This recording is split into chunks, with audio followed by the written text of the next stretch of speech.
Listening to jazz is an important part of learning jazz, and actually also one of the things that's really going to speed up that process. But you need to check out the right people. So in this video, I'm going to give you a list of some of the jazz guitarists that I think you really need to be familiar with. I'm going to go over some of their famous albums, and if sometimes that's not my favorite, I'm going to talk about why that is and give you an alternative as well. Let's hope that that doesn't offend anybody. I'm going to start with somebody who I think is actually a little bit overlooked and underrated very often, and then move on to one that I accidentally skipped the first time around, but I'll get to that later. Jim Hall, I think, is actually sometimes a little bit overlooked, and that's a pity because he is an amazing jazz guitarist and also somebody that I'm still transcribing to this day. You can learn so much from his inventive melodies and his fantastic iron-strong rhythm and timing. The Jim Hall album that I recommend you check out is his debut album, simply titled Jazz Guitar. It's in a trio with bass, piano and guitar.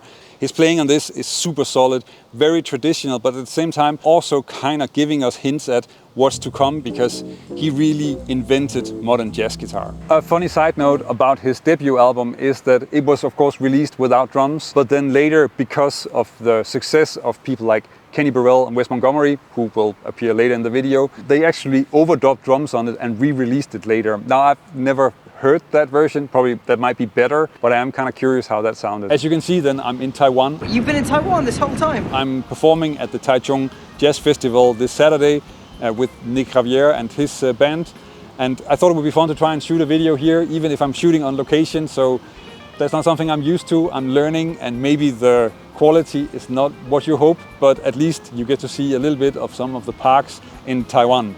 And I thought this was a great place to shoot because I'm of course sitting next to a colleague and he's getting the attention that he deserves. With the internet, then it's becoming super easy, barely an inconvenience, to check out any album or track. Look it up on Spotify or on YouTube and listen to it. And that wasn't the case when I was starting out. I was really depending on the recommendations of my teachers and the people that I played with. And even then, if I knew who it was, I still had to find a physical copy, so a CD or an album to listen to. And that's the reason why I didn't really check out Grant Green in the beginning. Nobody talked about him, so I wasn't aware that he existed, which is really a pity because he is a great place to start if you want to learn jazz.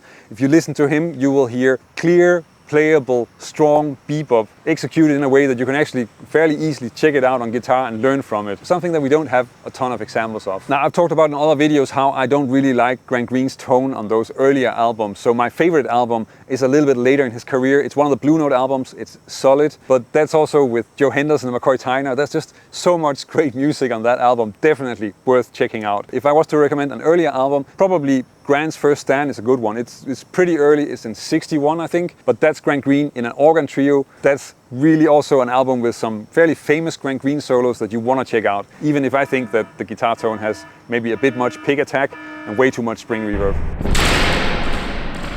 This is awesome. Joe Pass is a huge influence on my playing, and I really checked out a lot of his stuff and also some of his books. I've made a video about his guitar style book, which I think is a great method for learning jazz vocabulary. But his most famous album is probably Virtuoso, which is a solo jazz guitar album.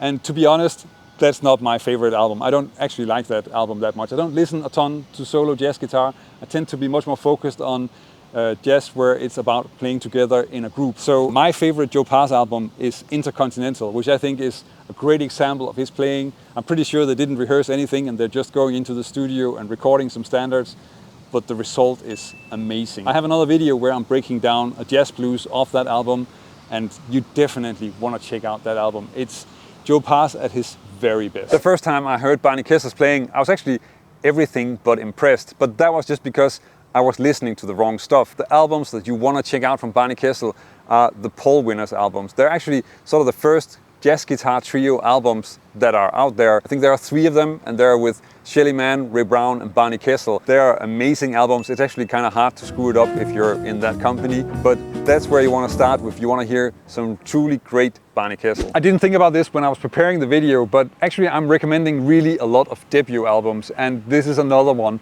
When it comes to Pat Martino, the album that you definitely have to check out is El Hombre, his first album. He's also coming out of the organ trio tradition. The whole band is sort of built around an organ trio, but he's adding a flute player, he's also adding some percussion. So in that way, it's not completely just organ trio, but that's the basic sound.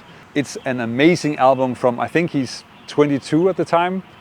You need to check it out. George Benson is probably the jazz guitar player that I think has the best phrasing.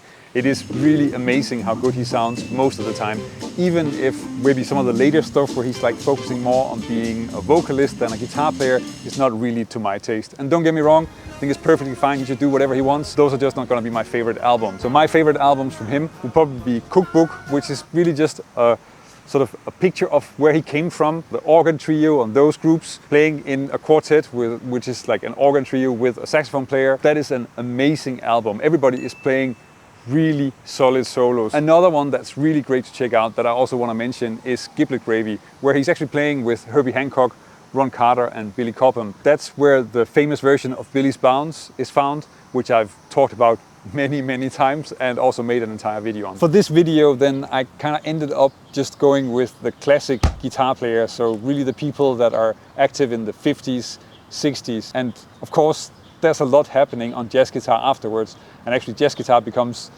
really an important instrument from the 70s on, and maybe is not as much an important instrument in the 60s. Let me know if you want another video where I talk about sort of more the modern guys, so Schofield, Metheny, Rosenwinkel, Gilad Hexelman, Jonathan Kreisberg, all these guys. There are a ton of amazing guitar players out there. Another guitar player that I wasn't really checking out because nobody recommended that I listen to him and nobody told me that he existed is Kenny Burrell, and that's really a pity because he's of course also really an amazing jazz guitar player to check out. His most famous albums are probably the one with Coltrane and then also the Midnight Blue album. Now both of those are not my favorite album. I've listened really a lot to this Jimmy Smith album where he is actually just a sideman, but he's of course featured really a lot, and his playing on this is so amazing. I think we can all agree that Wes Montgomery is the most important and the most influential jazz guitarist that we have. So it's kind of difficult to sort of pick a favorite, but if I have to pick a favorite, my choice is actually pretty cliche because I'm going to go with Smoking at the Half Note. That's the album with the Wynton Kelly trio, and with that combination, Wes and Wynton Kelly trio, it just can't go wrong, and it certainly doesn't. It's an amazing album. They all play great, but especially Wes is really playing some amazing solos, and I've learned a ton from checking out a lot of solos off that album. If I was to recommend another album, then I think you can kind of check out a different side of Wes's playing by listening to an album like Boss Guitar, because there you hear him playing in an organ trio, which is actually different. It's also a little bit earlier, still an amazing album with a lot of great solos to check out. One thing that I do want to point out is that to me, what makes Wes great is not that he's playing with his thumb or that he's playing a lot of octaves or chord solos. That's technique. He's great, he sounds amazing, it's not about that. But I think what really makes his solo so amazing is the clarity of the music that's in there. So he often plays simpler phrases, but he will then have that one phrase is followed by a phrase that is either a response or a development of what he just plays. And that really connects the whole thing. And that's actually fairly rare with guitarists or with jazz musicians in general.